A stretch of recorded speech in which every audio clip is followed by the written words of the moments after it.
Okay, so let me jog your memory very briefly. I'm sure you guys have been paying attention since all the politicians are now speaking about Sonja Massey. So she was a black woman who was shot and killed in her home in Springfield, Illinois, after she phoned 911 and signaled that there was potentially a prowler at her house. So I will basically, we're not going to show you the clip again, but you can tell when you're watching the clip that she's out of it. The best way that I would describe it is that she looks to me like she's having an adverse reaction to medicine. You sort of hear these stories about people when they're on Ambien and they do sort of weird things. And that's kind of the best way that I could illustrate what I was watching in this clip.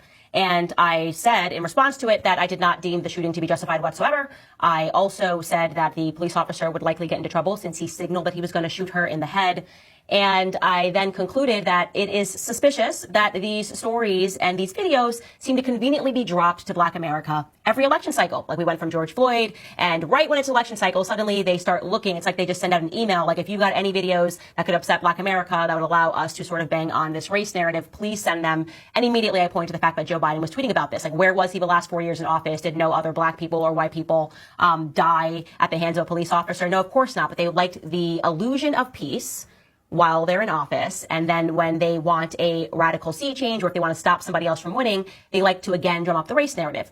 Totally sensible comments. I did not say anything that could have been deemed controversial. But Cardi B found it to be controversial, or she thinks that she found it to be controversial because I think that she receives a lot of her information on the internet. So she may have saw a portion of my remarks taken out of context because that's what happens. You've got to let the internet. And she was upset. She was very upset. So let's take a listen right now to what Cardi B thinks she disagrees with. Take a listen.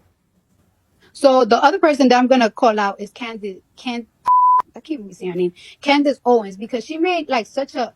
It's like, girl, why you always up, girl? Like, seriously, why you always up? You know, I've been seeing clips of different things that she have said about different topics. And some of the things I'll be like, okay, you know, I will never give you a 10 because I don't like you. I'm never going to give you a 10 because I don't like you. I give you an 8 or 7 to certain things that she have said, you know, in the past year or something. She have been saying a lot of things that is like, it kind of makes sense, kind of don't, kind of makes sense, kind of don't. But yeah, but today she said something so disturbing about the, sorry, I'm choking a little bit. It's okay. She said something so disturbing about the Sonja Massey case. And it's just like, yo, why you always gotta it up? Why you always gotta it up? Like, why you always gotta take it there?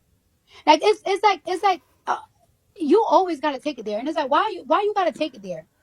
Like, for you to sit here and say that it's like, oh, we cannot blame everything on racial, not everything is racial. I know that this is sad, but this is not something racial. There's more white people that killed by the cops, and it's like, girl, shut up.